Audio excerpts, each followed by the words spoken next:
Welcome back again, guys. We had to extend Dr. Jordan for a second part in our podcast, and we extended it because there's so much stuff that we need to talk about. It's so much good, powerful insight from a man of God that is my mentor. We talked about the church succession, we talked about other topics as far as the survival of the church. We talked about the end of everything, which brings us all the way back to the very beginning. Keep the main thing the main thing. It was just a whole bunch of mic drop moments. Thank you for joining us again for the second part of this series. And please enjoy, comment, subscribe. As always, thank you again for joining us on Grounded HTX.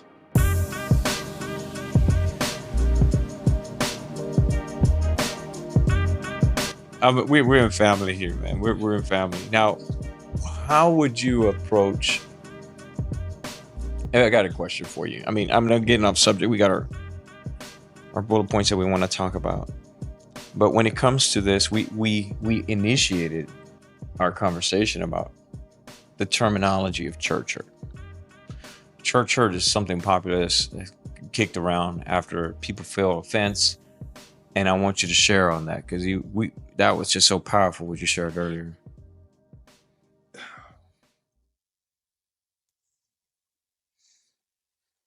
I'm not talking about, if you would say like a sexual offense to pastor or somebody, Yeah, that's a little different. Yeah, You that's know what I'm heavy.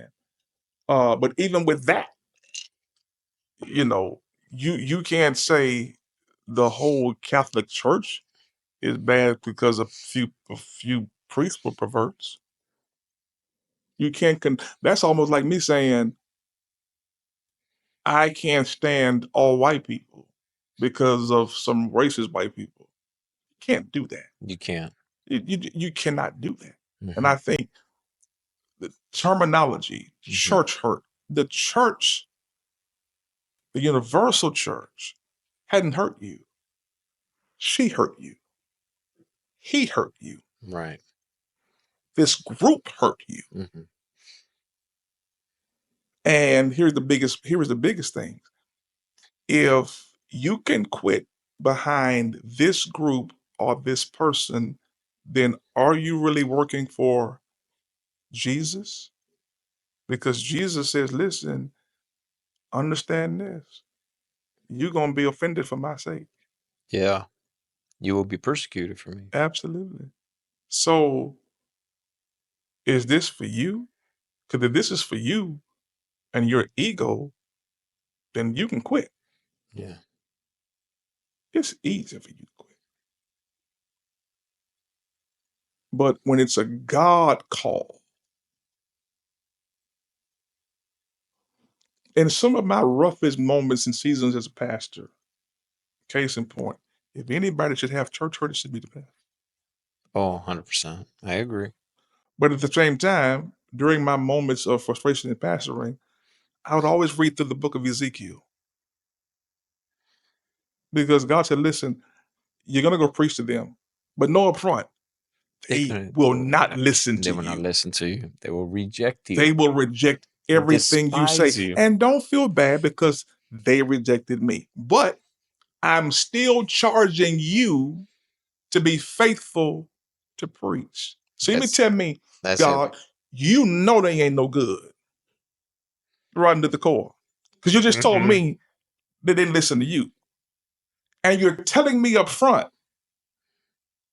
they didn't listen to you either. But go preach anyway.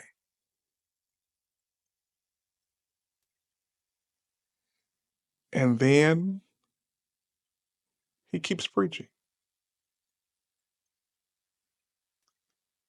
In the valley of dry bones. Can these bones live? Lord, you know. I don't know. And that's what most times we feel like in these churches where we're being stifled by boards and contracts and bylaws and constitutions. It's a valley of dry bones. I'll say this. My last assignment as a pastor, I really thought that I was there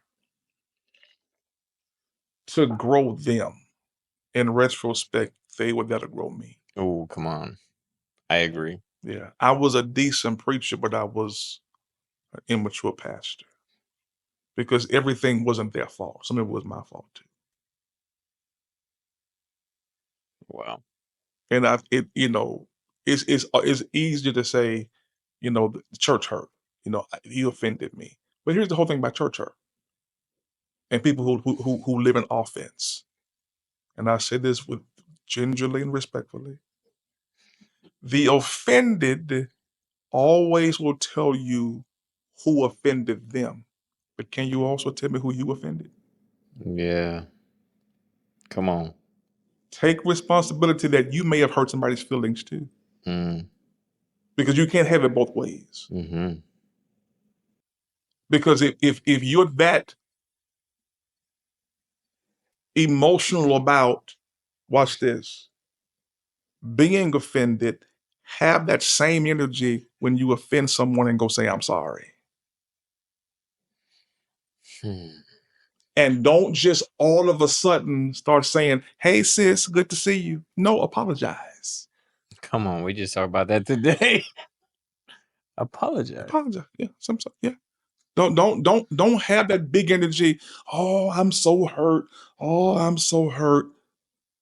And then when you do the hurting, you don't have the God in you to apologize. Mm-hmm. The hypocrisy is loud. Yeah.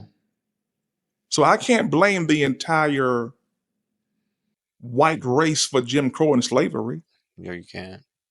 But I can blame a few of them. A few of them. You can't blame the entire church for one person. Yeah. But again, the offense is an event. Living in offense is a lifestyle. You choose.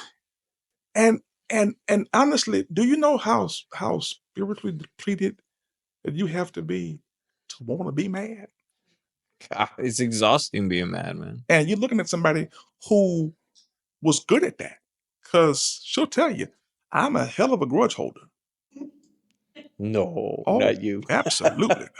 I could tell you what you did, when you did it, and probably what you had on. Oh, wow. And I'm okay. I've matured, thank God. But I was okay. If I'm an introvert, so if you don't speak to me, I'm good with that. You don't want to talk? Listen, what a blessing. I don't want to talk no way. Yeah. So I was good at that. But at the same time, man, it becomes heavy. Yeah, it does. Because watch this. Half of the people that you are upset with, pardon my English, ain't thinking about you. They're not losing any sleep. You up. You mad. So good. Your mood changes. Yeah. Their life goes on. And they're probably, have they forgotten why you even mad? Yeah. And wondering, why is she not talking to me? Yeah. And you're like, you know what you did? They were like, it was 6 months ago? 6 years ago? And I'll never forget, Bishop T.D. Jakes says years ago in one of his sermons that whenever people can alter your mood, you are the puppet and they are the puppet master. Yeah. If I can walk in a room and your jaws clench, I'm in control. Oh, wow. Yeah. If I can walk in a room and you miss Jesus and the Holy Ghost, I'm in church, I'm the puppet master. You think you're in control. You think not speaking to me is hurting me, but I'm the one in control because you're weak spiritually. What do you have to say for those that say, well, I can't come back to this church? Why don't you talk about the analogy you gave earlier? Sometimes you outgrow, sometimes the church may not be for you, that particular assembly. And here's the whole thing. Just because you change churches, we shouldn't treat you like you're a gang, like we're gang members. Yeah. You leave my church, so I can't speak to you no more. I can't talk to What's you. Grow where you can go where you can grow when you're comfortable. Now here's the whole thing. If you've been to 10 churches in 5 years, you're the problem. Yeah, that's true. That's facts. You're the problem. Yeah. You're the problem. It's so good. And again, sometimes you have to be a Christian. And I still believe this, man. The New Testament church is not ready to be the New Testament church. Because Christians have a hard time being Christians. Watch this. I'm not talking about tongue talking, the emotional sensation of church, the singing, the preaching. We just have a hard time saying, I'm sorry. Or forgive me. So powerful. But yet we want to quote John 3:16. And watch this. And I'm probably about to offend a lot of people's religion.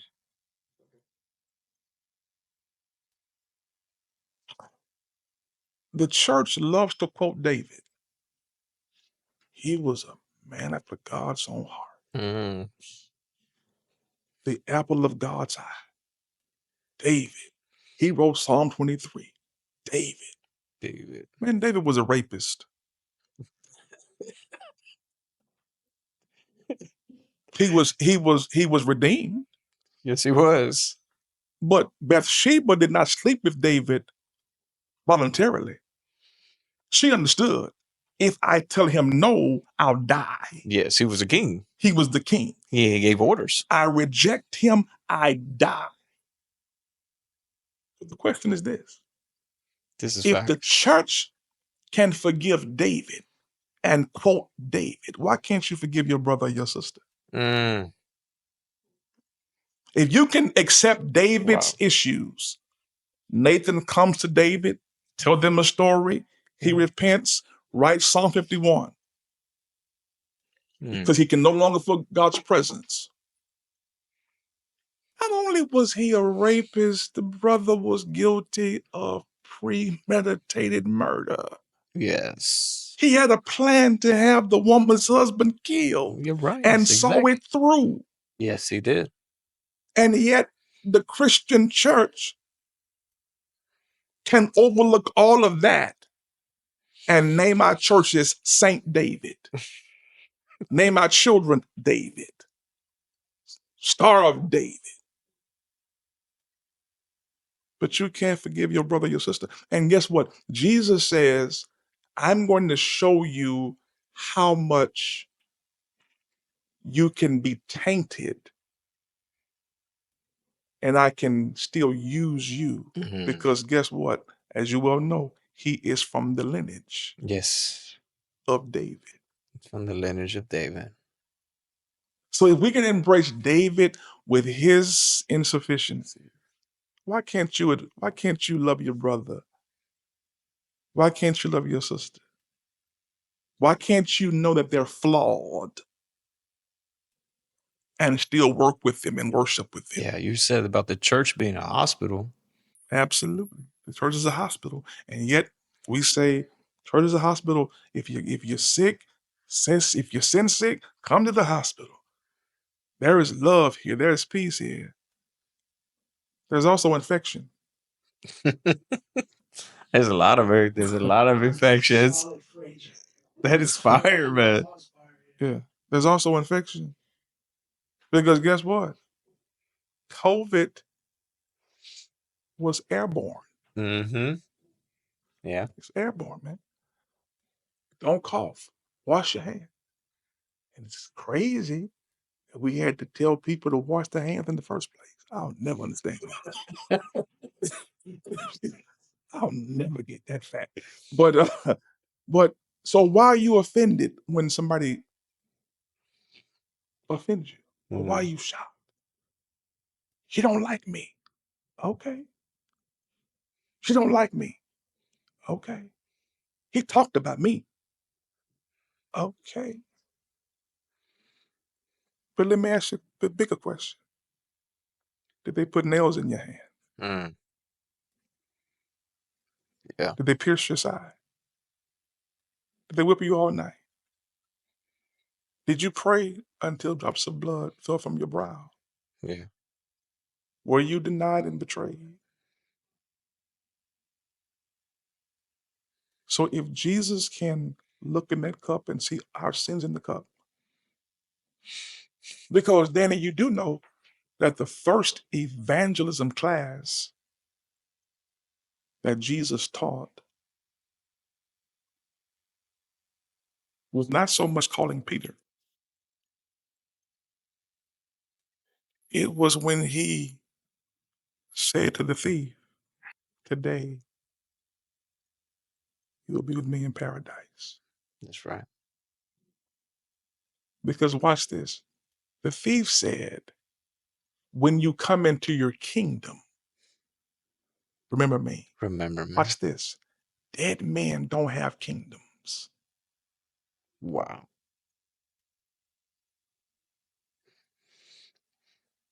Wow. Don't have kingdoms.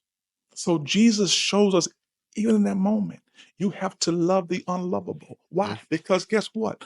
As good as you think you are, and as well as you love yourself, somebody don't like you either. So you give grace to get it.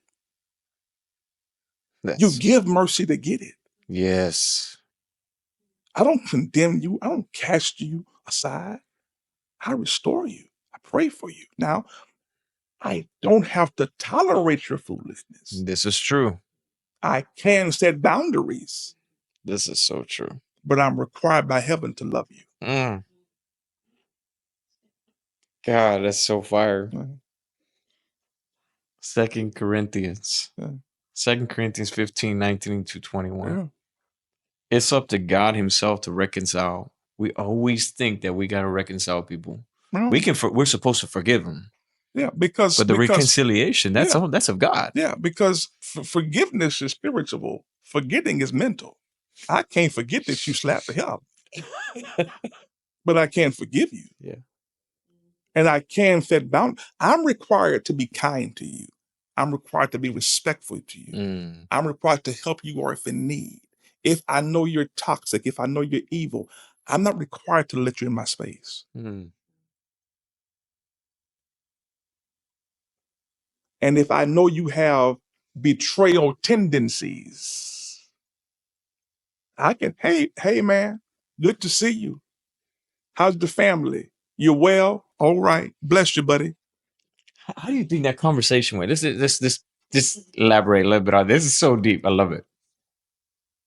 Jesus knowing the betrayal tendencies. Now he selected Judas Iscariot. He selected him. Mm-hmm. He knew his condition of his heart. Mm-hmm. And he let it slide. And he let it fly. But here's the reason why. Because Judas, this is so good. Judas is the person that will take you from where you are to where you're supposed to be. Because if Judas had not did what he did, there would have been no arrest. No arrest, no trial. No trial. No trial, no beating. No beating, no cross. No cross, no Calvary. No Calvary, no death. No death, no salvation. No resurrection. Yeah. No resurrection. So Judas is actually the person that God will use to elevate you to your rightful place. Judas is the person that God will use you to put you into your purpose. Mm. So Judas is actually a necessity in your life.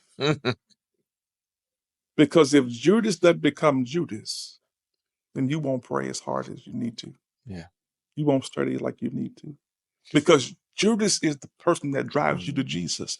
And we don't like them. I've had them. We've all had them. Mm. But go back to Caesar and Brutus. Yeah. Brutus was the last knife in Caesar's stomach. And what did Caesar say? Even you, Brutus? Yes. Even you. Even you.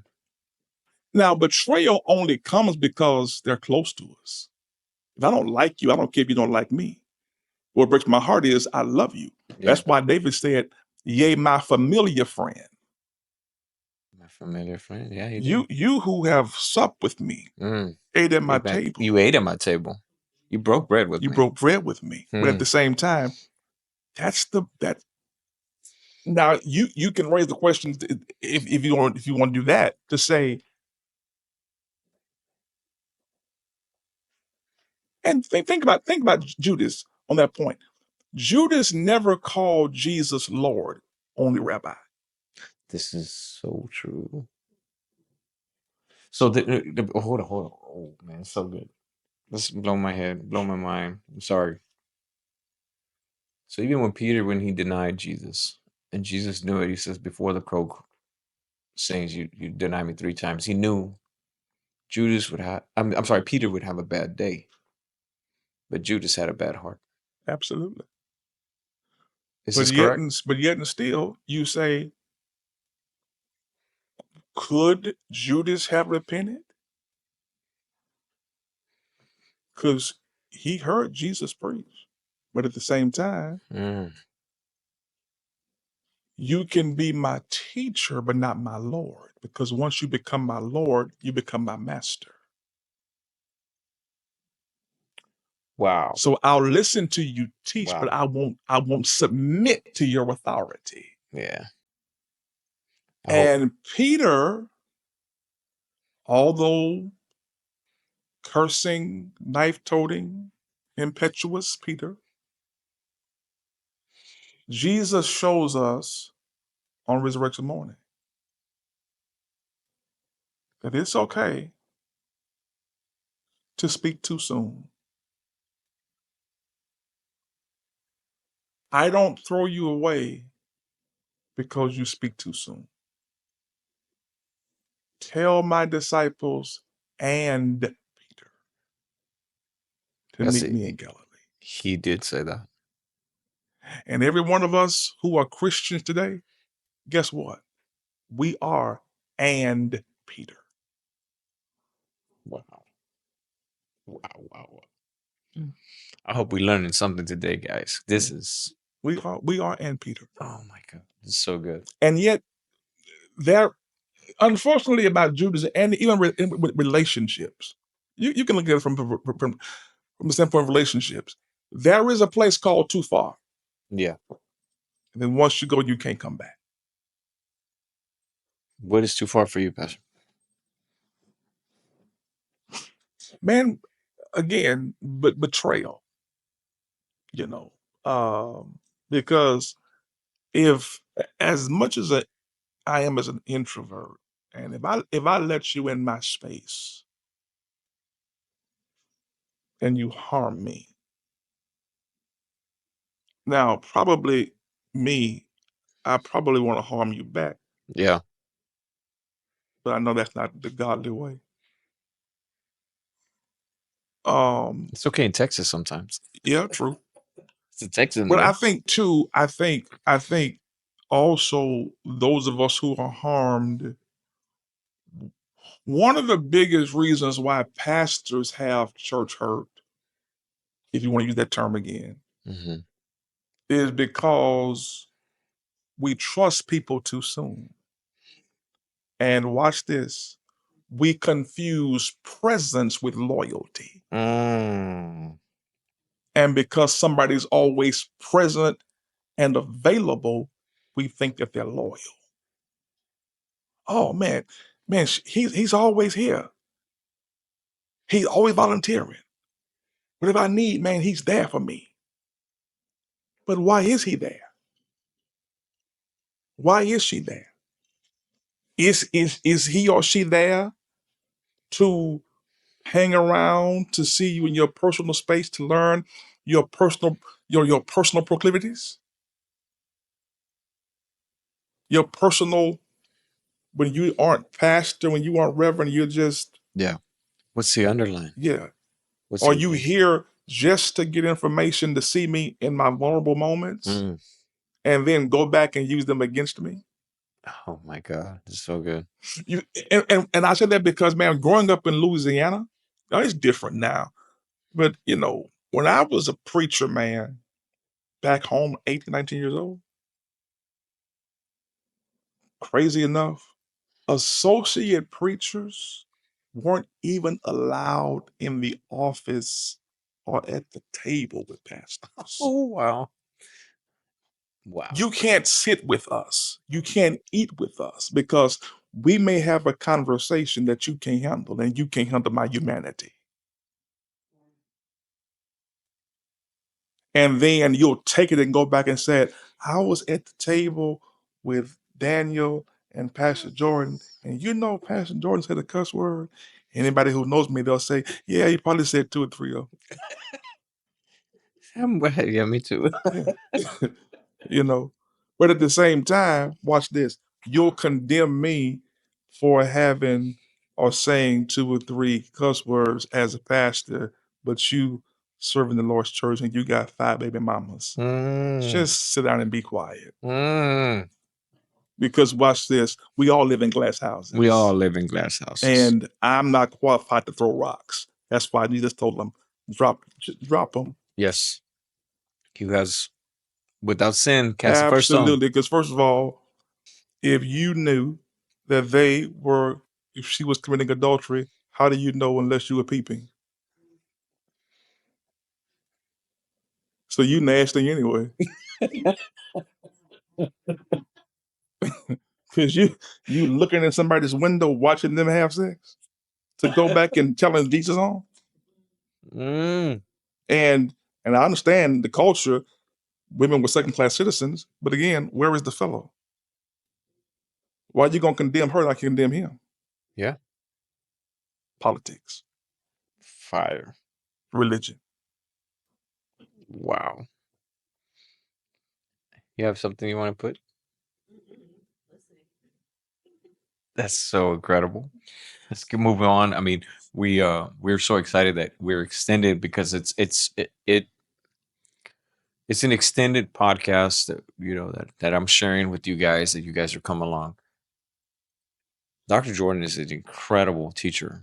Yeah, he's an author. He's got a few books, and he's just a man of God that's very well prepared.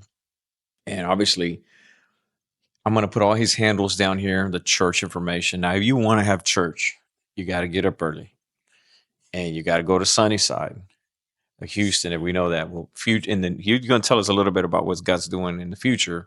Maybe we can't give us too many details, but if you want to get plugged into an incredible church and grow spiritually and really, this is what I'm talking about. When you're going to go to church, you're going to get fed prime, the top notch steak that you could ever think in the spiritual format that you could think. And the word is so filling. Incredible church, incredible congregation. We're going to put his information down here below. I have to ask the next thing. You guys, First Lady Nikki's here. She's behind the scenes. She's waving over there. We love you both. How do you guys manage marriage and ministry? Probably for the longest time, I was irresponsible. And I didn't manage it. I put church travel before my family. And I made a lot of mistakes on that. And if that's one of my things of some things you have to do. You have to, be the pastor, but at times you still need to be what your spouse needs, be what your children need. And I think some of that too, and again, from my culture back in Alexandria, Louisiana, man, we were just always taught when the phone rings and a member's in distress, you leave dinner and you get dressed and you just go. You know, Yep. if you get a phone call, somebody's in jail, somebody had a car wreck, regardless of what your plans are, or your family's got going on, you got to be the pastor. You got to be the pastor. You got to be the pastor. To the detriment of your family. And I'm at the point now, man, in ministry where I Pastor, listen, I can't be there tonight. My kid got a recital. I'm supposed to serve. Go to your kid's recital. You can't get that time back. We're gonna have church next week or we'll have revival again, but you can't get that time back. Wow. And so many of us who are pastors or whatever, we messed it up, man. And some of it again is how we were taught, and we were told as young preachers. That's what we were taught. If somebody just, if you get a death call, I mean, man, if I got a death call as a young pastor, so and so died where they pass away at home. Man, I'm jumping up, I'm taking a shower, I'm putting suit on, and I'm on beeline to that house. Now, where'd they die? Home. All right, let me finish eating, make a few calls, handle some business. I'll get there. Because now I know the coroner got to get there, or the cops got to get there to release the funeral home got to get there. So why am I rushing and neglecting home to go and sit 5 hours for the funeral home to get there? Yeah. Because again, now some things, emergencies, and that can be considered emergency. You have to use wisdom. Because one thing you cannot do is you cannot lose your kids saving the church's children. Oh, wow. And now your children are bitter with church. They hate church. They resent you because you've gone everybody else's kids' recital and basketball game and football game, but you couldn't go to your own kids. Oh, wow. Because I'm the pastor. Because guess what? In some cases, the pastor knows politics. If I don't do all of this, I'm going to get called in the board meeting. So-and-so's upset because you didn't come to her kid's graduation. You mean tell me we got 15 kids graduating? You think I'm going to make them all? Apparently, they want that. Most They do, they because expect that. because people always have expectations of us that are crazy. Watch this. Expectation that they can't even fulfill. Yes. So you just have to be a little more cognizant as hopefully as you age, to understand that hey, this time, quality time, you want to call it date night or just whatever it is, is necessary. So I assume that it's so powerful just saying that, because I grew up, third generation pastor. We grew up with just everything in the church, drop everything you need for church. My grandfather dropped everything for the church, drop everything for the church, head out for the church. Absolutely. And my dad, he held resentment for a long time. He didn't want to have nothing to do with ministry. Absolutely. And even into his adult age, he's like, "No, I'm good," because he saw the toll it did. And then when he came to the United States as an immigrant and chasing the American dream, he's like, "I don't want that. I'm gonna make some money and take care of our family and give him a future." But lo and behold, when he got called into ministry, both my mom and him, I remember same thing. I say this because I love them, I honor them, but they were only parenting and doing ministry as they were taught. Mhm. They didn't know no better. Absolutely. So it was just repeating it. And so we went to service 6 days a week. It was at church 6 days a week. And my parents had a church on the northeast side of Houston, north side of Houston, off of Hardy and Berry Road, Hardy Toll Road and Berry. It wasn't even a toll road back then; it was just Hardy Street. And there's one of the most popular churches in that time. It had over 300 members. And back then, have a Spanish church for over 300 members. It was like that's a big thing. But I still remember my mom, my dad. I mean, we couldn't. There's not a whole lot of things we could do. We couldn't join sports. Uh, God forbid if I had like when I was in martial arts class, like my sister would take me. They never went to any of my exhibitions. They were at church, and I grew up thinking like, man, I don't want this. I Yeah. never want this in my life. And then obviously with maturity and with years, I learned to understand that it wasn't their fault. No, it's a cycle. It was only what they knew. And then now they enjoy my kids, like the grandparents always enjoy my kids and had more time with them. And then that which I despise, I became Absolutely. while I was doing all these churches and pastoring and traveling. I found myself neglecting Jacob, my son, neglecting Shayla and Zoe until where I feel like I can't do this anymore. I have to be there for my kids. I mean, you were saying the same thing, and if we're talking about marriage, that the fact of learning how to have a balance to choose with wisdom the responsibility, but also your priority Yeah. at home. And I know you shared this with me years ago. You guys got date night, yeah, get out, and that's it. That's like I think that you guys could probably share um, a lot that they need to hear because it, I know it hadn't been easy, but how long you been married, Pastor? For over 27 years. 27 years. Yeah. It's a lot to learn. Together, I think 30 years. 31. 31 years together. Actually, I preached my first sermon in August, and I met her in September. You were struck by his abilities with the microphone and preaching, didn't you? Absolutely. Absolutely. Absolutely. Yeah. So, I mean, and again, man, marriage itself is not easy. And I probably given her 50 reasons why she shouldn't be married, be here tonight. Yeah. If not We 30. quit like once a week. Yeah, probably so.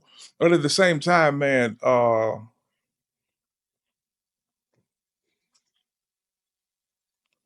she, I guess, puts up with me and understands,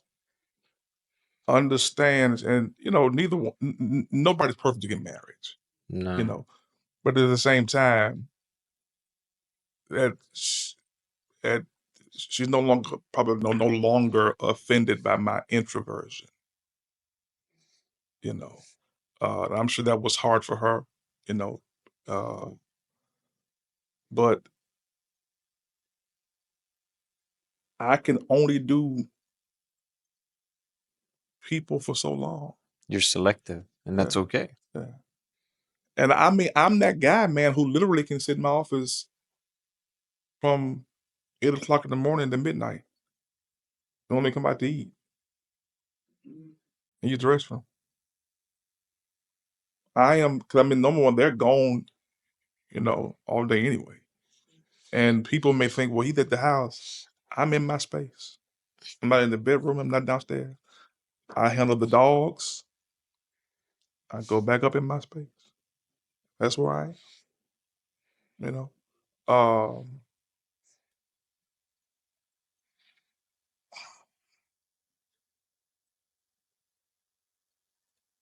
but yet and still, I understand that, Jeff's gone now. With Maya's 21. Again, if I could reduce some stuff on all levels, I would. Yeah, me too. I really would. Because people always ask, man, is your son going to preach? And I'd be like, God, I hope not. Wow. Yeah, I hope not, man. Go play golf. Be the second or third black NASCAR driver. I don't know, but but don't do this if you can help No, it. don't do this. That's so funny. Jeff and Jacob are the same age. Yeah. They grew up and they knew each other. Yeah. Jeff and Jacob. Jake was also out of the house. He was here. He cut my hair today. He's married out of the house years ago. And it's like, wow. And he'd always had the calling on. I feel like he had a calling on his life. But I he think just Jeff saw. does too. I just think he's at the point where he doesn't want, like Dad, Yeah. doesn't want to. I do believe in due time he's going to come full circle. Yeah. But it won't be because I'm rushing him into the family business. That's exactly where I was going. Because I don't believe church is a family business. Because you're my son doesn't mean you're my successor. Because you're my son and you're called to preach, but are you called to pastor? Because every preacher ain't called to pastor. And you may be my son, and perhaps you're called to pastor, but not here. Wow. Wow. And when we try to make church a family business, we take God out. We take prayer out. And y'all know I'm trying to force my kid into my seat. He's not ready. She's not ready, female, my daughter, whatever. He ain't ready. She ain't ready. I know they aren't ready.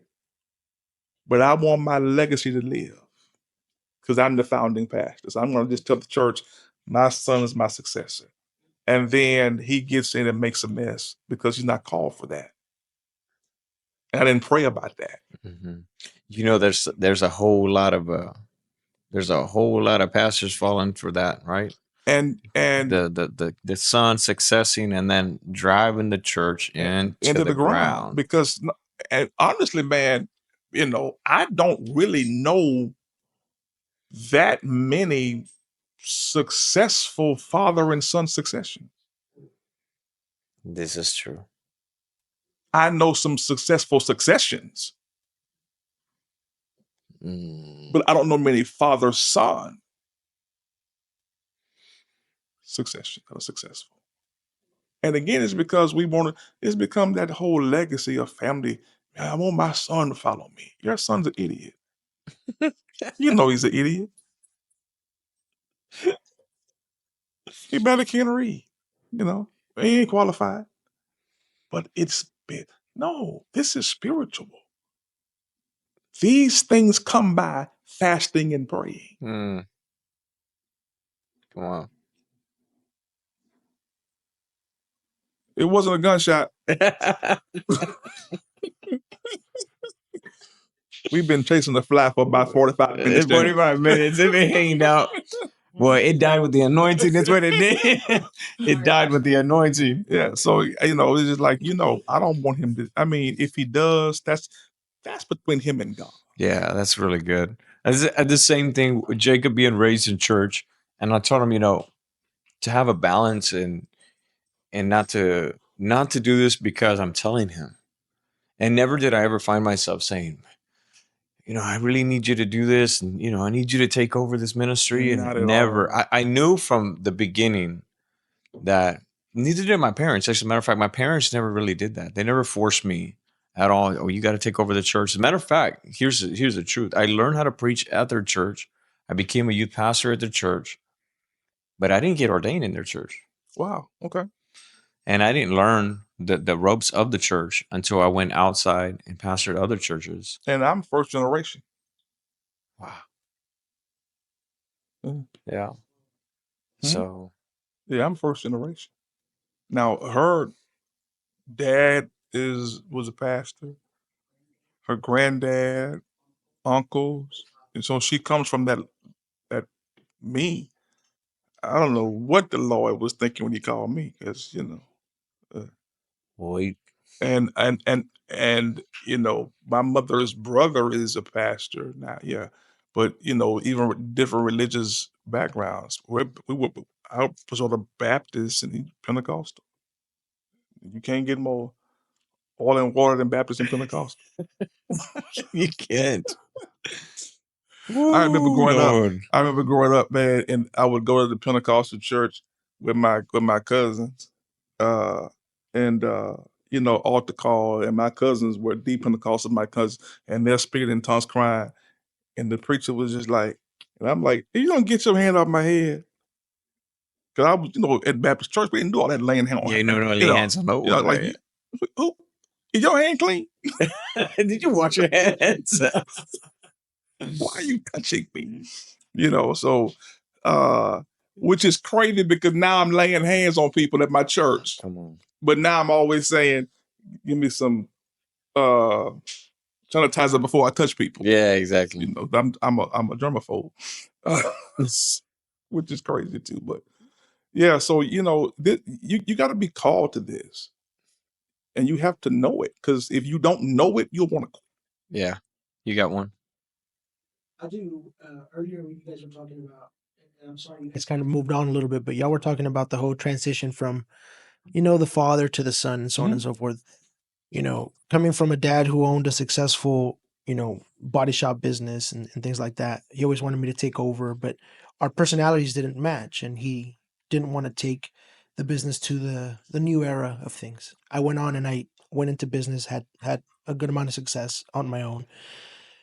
But obviously the family business missed out because now it's pretty much shuttered and it'll die with him, right? What happens in some of those scenarios where there's pastors that have been successful, maybe not mega successful, we're not talking about mega churches, but maybe a church like Danny mentioned, 300, 500 members, a decent sized church, but that maybe thinks said son or daughter is dumb because they have a different vision. And maybe sometimes, what they say, oh, people don't, they're stuck in their ways. Does that occur as well? Because obviously the church, the pastor will be surrounded by his church elders, which will all agree like, oh yeah, oh, your son's an idiot, or he's this and that. But what happens if that's the new vision for something greater for the church? And the old guard has trouble accepting the new ways. Oh, that's two different things. You can still be an idiot. But I think that's the fundamental. That's the base of the question. Yeah. No. The point is, when I say idiot, I mean unqualified in the call of pastoring, not fresh eyes, fresh vision. Two different things. Because, as I aforementioned, churches will die because the old guard can't handle.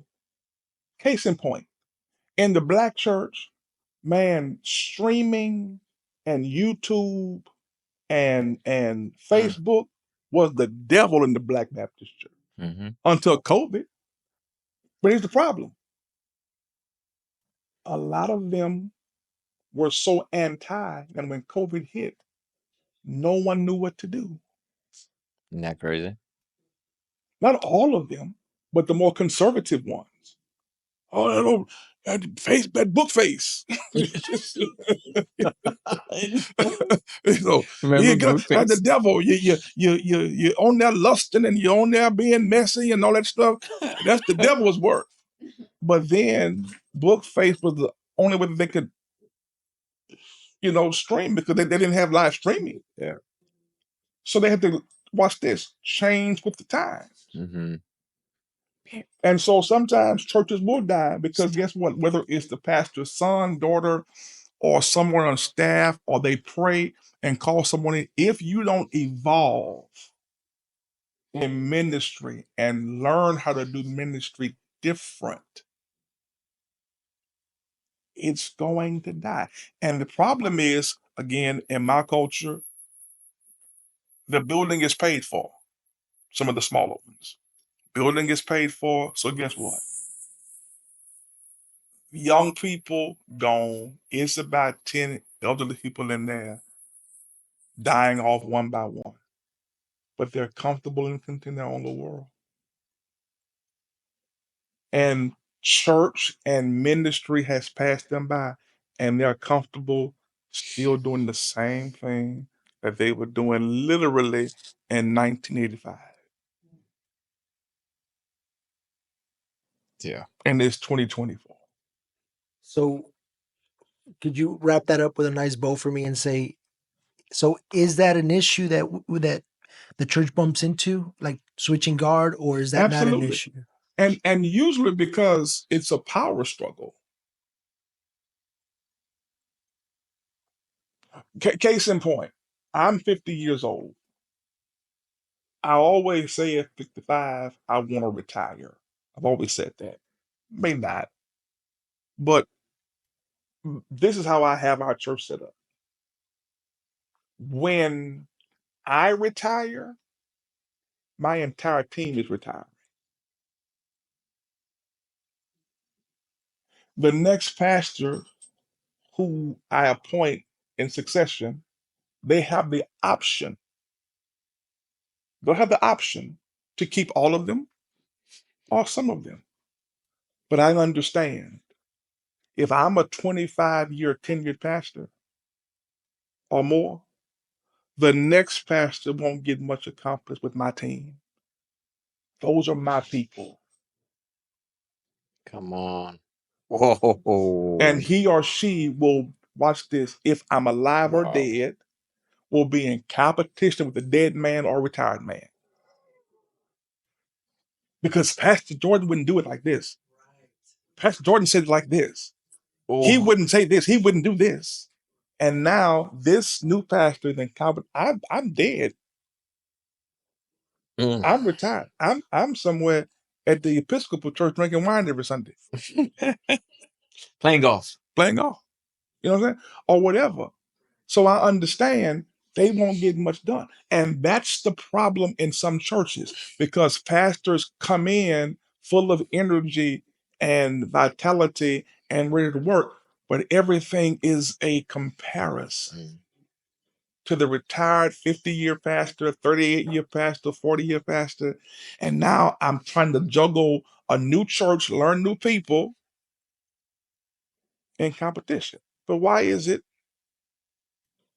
when Bush left, his people left? When Obama left, his people left. When Trump left, thank God his people left. Another whole nother story. But at the same time, you know, when Joe Biden's leaving, his people leaving.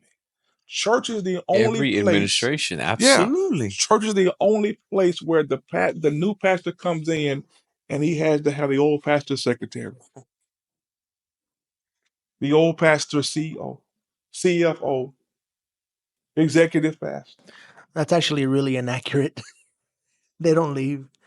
The core administration leaves, but a lot of the secretarial work that occurs in the White House remains. No, I mean church-wise. Yeah. I'm sorry. I just had to, because people are going to mention that. They're going to be like, that's not how it goes down in No, the and it's government. but that is so true. Yeah, cabinet officials.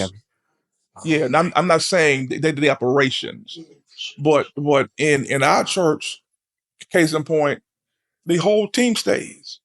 CFO, COO, treasurer, and guess what? They are two things. They are church institutionalists and they're loyal to the church, or they are loyal to the former pastor who put them in position. And I can't get anything done because all I hear is Pastor Jordan would have done it this way. Now, at the same time, and I'll get off this subject.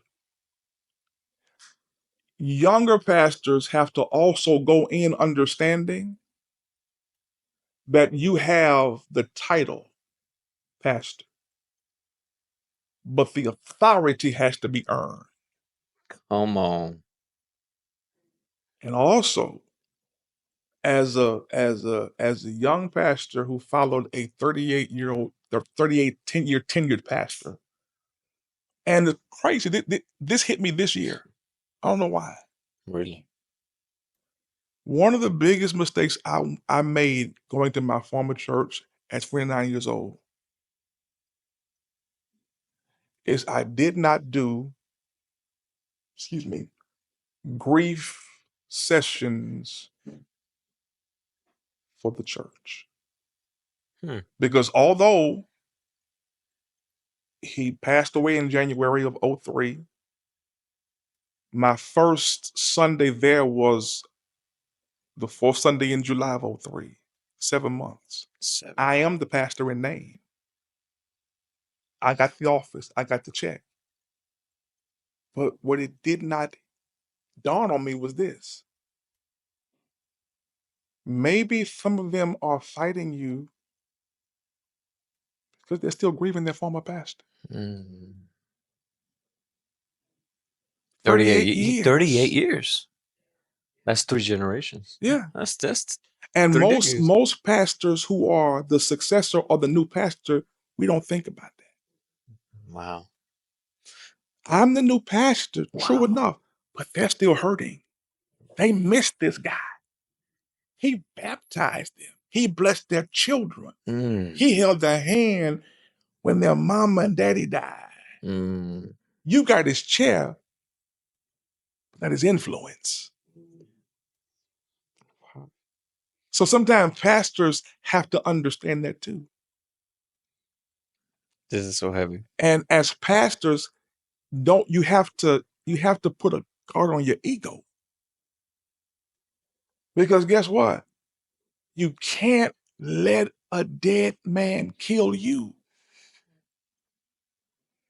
My name is Jordan. The former pastor's name was Johnson.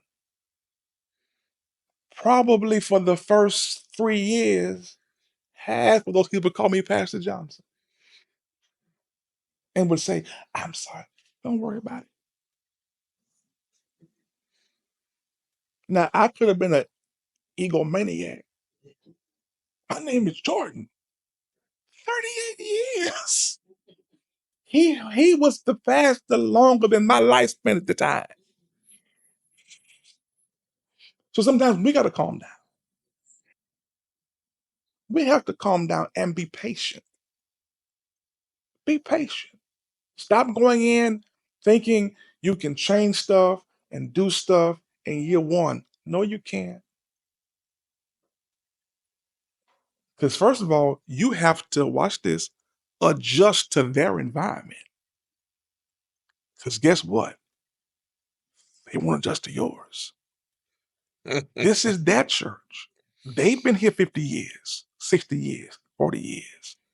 They ain't going to change because you're the young hashtag preacher with a degree and know a few Greek words. It's our environment.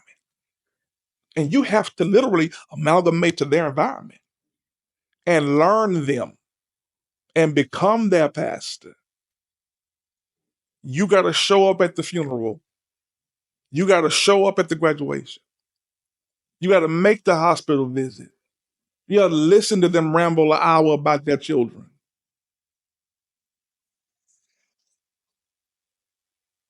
There was a lady at my former church, man, probably for the first 5 to 6 years, if not longer. Hi. And most times she wouldn't even speak. And I heard that some family members were ill. Not from her. I heard it in the wind. And I went to her and I said to her, let me pray. Pray for you. I heard having some family issues.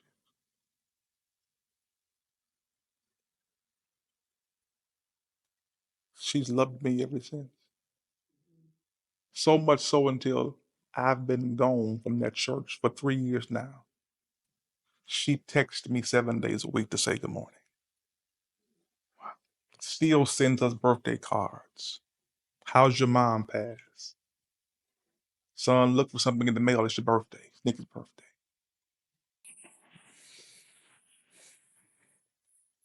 And I end on this note. Every pastor must also realize there are some people in your church, you'll never be their pastor. And you have to be okay with that. You have to be okay. They'll call you reverend, but not pastor. This my minister. This my reverend. Rabbi. not Lord. Wow. You have to be okay with that. Because some people will never like you. You can extend yourself. But guess what? There are some people in your church who are meant to be your divine sandpaper. They are designed by God to irritate you. Because the more they irritate you, the more you pray and lean on God. Because if you don't have somebody to irritate you and fight you and push against you, you become puffed up, you become arrogant. And God gives you a thorn in the flesh. So I don't care what you say, he's not going to like you. Because God don't want him to like you. Because that's who God's going to use to keep you on your knees. Wow. I don't care what you do for her. She's going to talk about you, not speak to you as long as you're here. And God is saying, that's just how I want it. Because she's going to irritate you in the prayer.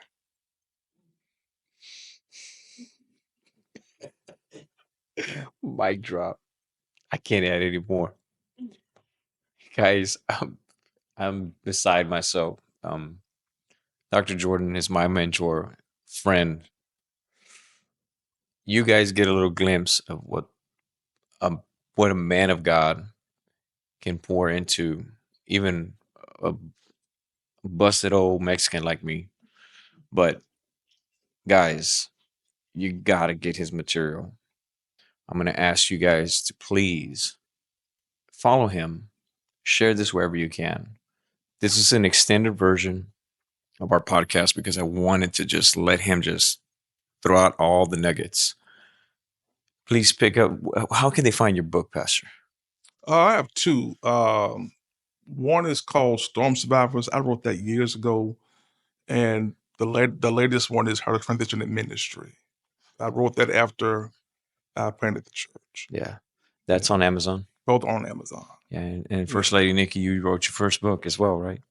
She's on number 2. You've written 2? Yeah. I'm so sorry. Correction. The book that you guys have was the second book. This is actually, I have 2. I have the Daily Inspirations by Nicole Jordan. And then, what's the name of the book? I can't remember. I'm sleepy, y'all. That is sad.